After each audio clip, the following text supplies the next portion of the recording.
من الشیطان الرجیم بسم اللہ الرحمن الرحیم احل لکم لیلۃ الصیام الرفث الی نسائکم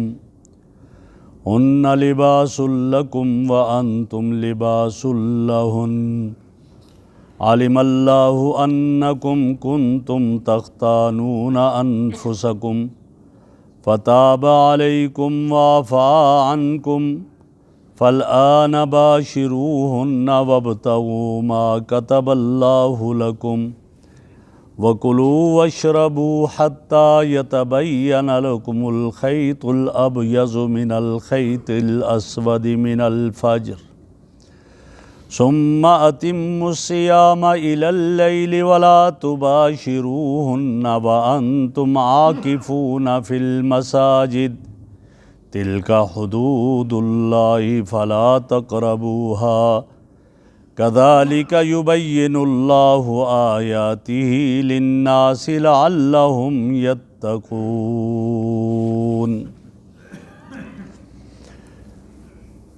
احل لکم لیلۃ الصیام الرفث، تمہارے لیے رمضان کی رات میں اپنی بیویوں کے پاس جانا حلال کر دیا گیا ہے۔ ہن لباس لکم، وہ عورتیں بیویاں تمہارے لیے لباس ہیں، وانتم لباس لہن، اور تم ان کے لیے لباس ہو۔ علم اللہ انکم تختانون انفسکم، اللہ نے جان لیا کہ تم خیانت کرتے ہو اپنے نفسوں کے ساتھ، فتاب علیکم، تو اللہ نے رجوع فرمایا تم پر، وعفا عنکم، اور تمہیں معاف فرما دیا، فالآن باشروہن، اب ان سے مباشرت کرو، وابتغوا ما کتب اللہ لکم، اور تلاش کرو جو اللہ نے تمہارے لیے لکھ لیا، وکلوا واشربوا، کھاؤ اور پیو، حتی یتبین لکم الخیط الابیض من الخیط الاسود، یہاں تک کہ ظاہر ہو جائے تمہارے لیے سفید دھاگا کالے دھاگے سے، من الفجر، صبح سے، ثم اتموا الصیام الی اللیل، پھر روزہ پورا کرو رات تک، ولا تباشروہن، نہ اپنی بیویوں سے مباشرت کرو، وانتم عاکفون فی المساجد، اس حال میں کہ تم مسجدوں میں اعتکاف میں ہو، تلک حدود اللہ، یہ اللہ کی بیان کردہ حدود ہیں،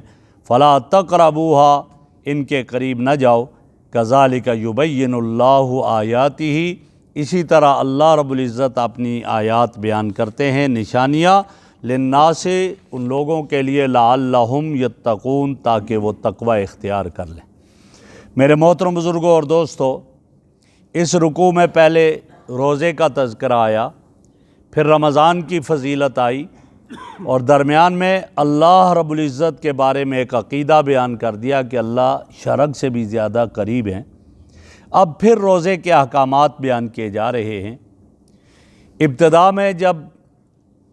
روزے فرض کیے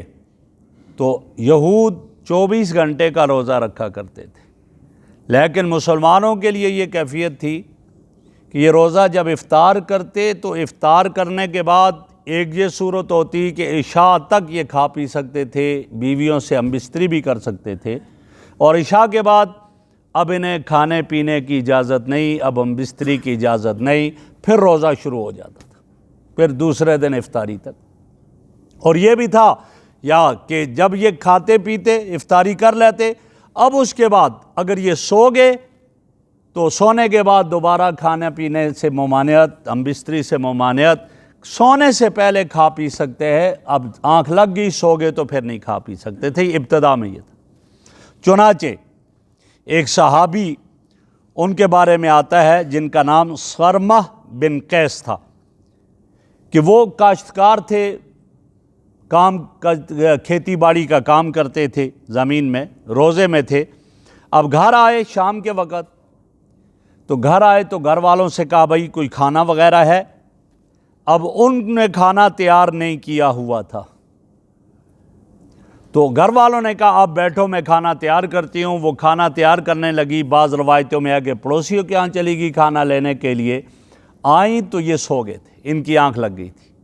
انہیں بڑا افسوس ہوا کہ یہ کیا ہو گیا، لیکن اب آنکھ لگ گئی، سو گئے، اس کے بعد کھانے پینے کی اجازت نہیں تھی۔ اب روزہ پھر شروع ہو گیا، کھائے پیے بغیر روزہ شروع ہو گیا، اور دوپہر کے وقت کام کر رہے تھے، کام کرتے ہوئے تھے بھی کمزور، جس کی وجہ سے یہ ہوا کہ یہ ان پر غشی طاری ہوئی، بے ہوش ہوئے اور گر گئے نیچے۔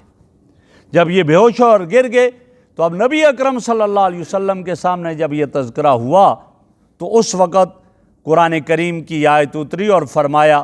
کہ نہیں، تمہارے لیے جو ہے اب یہ اجازت ہے کہ تم رات کے وقت کھا پی سکتے ہو، لہٰذا دن کو روزے کا جو ٹائم ہے طلوع فجر سے لے کر غروب آفتاب تک، اس وقت کھانے پینے اور جماع سے ممانعت ہے، اس کے علاوہ تم کھا پی سکتے ہو۔ وَحِلَّ لَكُمْ لَيْلَةَ الصِّيَامِ الرَّفَثُ إِلَىٰ نِسَائِكُمْ، اب ان کے پاس بھی، اپنی بیویوں کے پاس بھی جا سکتے ہو۔ اور ایک اور واقعہ جو نقل کیا گیا، وہ روایت نقل کرنے والے حضرت براء ابن عازب رضی اللہ تعالیٰ عنہ، کیا پورا مہینہ اپنی بیویوں کے پاس نہیں جا سکتے تھے، تو بعض صحابہ رمضان کی راتوں میں اپنی بیویوں کے پاس چلے گئے۔ آپ صلی اللہ علیہ وسلم کو پتہ چلا تو پھر اللہ نے یہ حکم اتار دیا جس میں کہا گیا علم اللہ انکم کنتم تختانون انفسکم، کہ تم خیانت کر رہے تھے، اللہ کو پتہ چل گیا، لہٰذا اب اللہ نے تمہیں معاف کر دیا، اور اب تمہارے لیے آسانی ہے کہ مغرب افطاری کے بعد سے لے کر صبح تک تم کھا پی بھی سکتے ہو، بھلے سو جاگو جو بھی ہو، اور اپنی بیویوں کے ساتھ جماع بھی کر سکتے ہو۔ حضرت عمر رضی اللہ تعالیٰ عنہ کے بارے میں بھی آتا ہے، اور اسی طرح بعض اور صحابہ کے بارے میں کہ ایسا ہوا تو آپ کے سامنے تو اس وقت یہ حکم اترا اور فرمایا کہ نہیں، اب تمہارے لیے اجازت ہے۔ تو روزے میں حکم میں یہ تبدیلی آئی ان کی وجہ سے، اور فرمایا اللہ رب العزت نے چونکہ دیکھ لیا تمہیں، اور اللہ رب العزت نے تمہارے لیے رجوع کیا، یعنی تمہیں توبہ کی توفیق دے دی، تم توبہ کرو، اور اللہ نے معاف کر دیا۔ اس سے ایک بات معلوم ہوئی، انبیاء معصوم ہیں، ان سے گناہ نہیں ہوتا، صحابہ معصوم نہیں ہیں، گناہ ہوتا ہے لیکن محفوظ ہیں کہ اللہ انہیں توبہ کی توفیق دے کر اللہ ان کے گناہ کو معاف کر دیتے ہیں۔ اس لیے صحابہ کی ان چیزوں کو سامنے لے کر آدمی نہ کہے کہ جی یہ ہوا وہ ہوا، نہیں، وہ اللہ کیا محفوظ ہے، اور ان کے گناہ معاف ہو چکے ہیں اور وہ معاف کیے ہوئے ہیں، لہٰذا ان کا تذکرہ اس طرح ان کی توہین کے زمرے میں نہیں لانا چاہیے اور نہیں کرنا چاہیے۔ تو یہ فرمایا احل لکم لیلۃ الصیام الرفث، تمہارے لیے حلال کر دیا گیا ہے رمضان کی راتوں میں الرفث، رفث کا معنی تو آتا ہے بے حجاب، بے پردہ ہونا، فرمایا کہ اس سے مراد جمع ہے الی نسائکم، اپنی بیویوں کے ساتھ ہم بستری کرنا، جمع کرنا رمضان کی راتوں میں یہ تمہارے لیے حلال ہے، اور اس طرح کھانا پینا بھی تمہارے لیے رات کو حلال ہو گیا۔ ہن لباس لکم وانتم لباس لہن، فرمائے تمہاری بیویاں تمہارے لیے لباس ہیں، تم ان کے لیے لباس ہو۔ اب لباس کہہ دیا کہ بیوی شوہر کے لیے لباس کی طرح ہے، شوہر بیوی کے لیے لباس کی طرح ہے، کیا مطلب؟ فرمایا آپ دیکھیں لباس جب